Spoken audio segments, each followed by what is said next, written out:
BJP. അധ്യക്ഷൻ തന്റെ പുതിയ ടീമിനെ പ്രഖ്യാപിക്കുമ്പോൾ മുൻ കേന്ദ്രമന്ത്രിമാരായ അനുരാഗ് ഠാക്കൂറും സ്മൃതി ഇറാനിയും പാർട്ടി ദേശീയ സംഘടനാ തലത്തിലേക്ക് തിരിച്ചെത്താൻ സാധ്യത ഉണ്ടെന്ന് CNN ന്യൂസ് 18 റിപ്പോർട്ട് ചെയ്യുന്നുണ്ട്.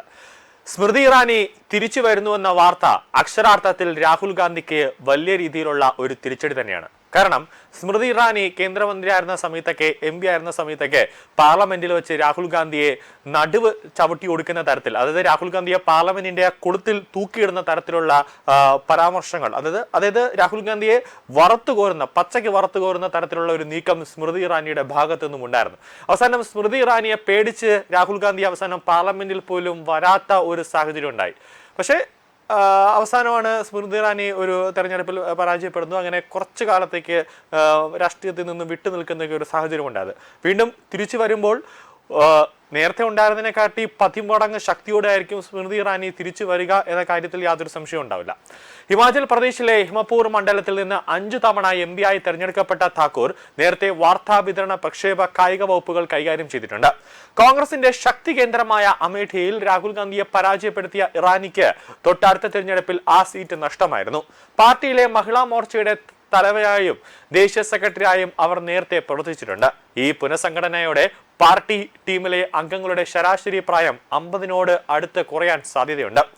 2027 നിയമസഭാ തെരഞ്ഞെടുപ്പിനുള്ള മുന്നൊരുക്കങ്ങളുടെ ഭാഗമായി പ്രാദേശിക സന്തുലിതാവസ്ഥ നിലനിർത്തിക്കൊണ്ട് തന്നെ കൂടുതൽ യുവ നേതാക്കളെയും വനിതകളെയും ഉൾപ്പെടുത്താനാണ് പാർട്ടിയുടെ പദ്ധതി.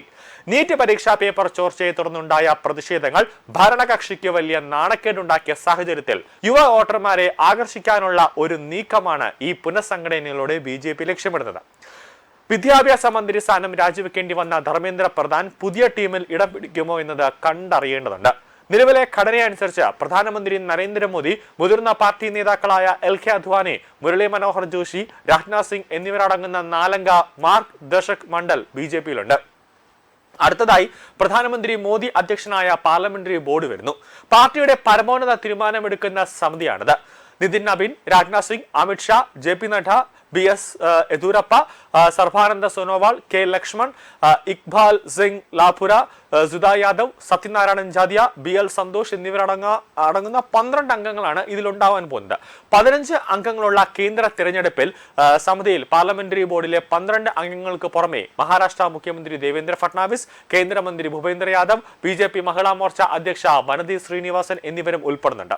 അടുത്തതായി വരുന്ന സ്ഥാനങ്ങൾ ഇവയാണ്: 11 വൈസ് പ്രസിഡന്റുമാർ, 7 ജനറൽ സെക്രട്ടറിമാർ. അതിൽ അരുൺ സിംഗ്, വിനോദ് താവ്ഡെ, തരുൺ ചുഗ്, സുനിൽ ബൻസാർ, BL സന്തോഷ് എന്നിവർ ഉൾപ്പെടുന്ന ഒരു ടീമും ഉണ്ട്. അതായത് ജനറൽ സെക്രട്ടറിയുടെ ടീം. കൂടാതെ ഒരു ജോയിന്റ് സെക്രട്ടറി ഉണ്ടാകും. കൂടാതെ 11 സെക്രട്ടറിമാരുണ്ടാകും. കൂടാതെ ദേശീയ പ്രവർത്തക സമിതിയിലേക്ക് കേരളത്തിൽ നിന്ന് 3 പ്രധാന നേതാക്കളുടെ പേരുകളാണ് മുൻഗണനാ പട്ടികയിലുള്ളത്. ദേശീയ നേതൃത്വത്തിലേക്ക് പുതുമുഖമായി പ്രതീക്ഷിക്കപ്പെടുന്ന അനൂപ് ആന്റണിക്ക് യുവമോർച്ച പ്രഭാരി സ്ഥാനം ഒഴിഞ്ഞ ശേഷം മറ്റ് കാര്യമായ ചുമതലകൾ ഒന്നും തന്നെ പാർട്ടി നൽകിയിട്ടില്ല. പുതിയ പട്ടികയിലൂടെ അദ്ദേഹത്തിന് അർഹമായ പരിഗണന ലഭിക്കാനുള്ള സാധ്യതയാണ് ഉള്ളത്.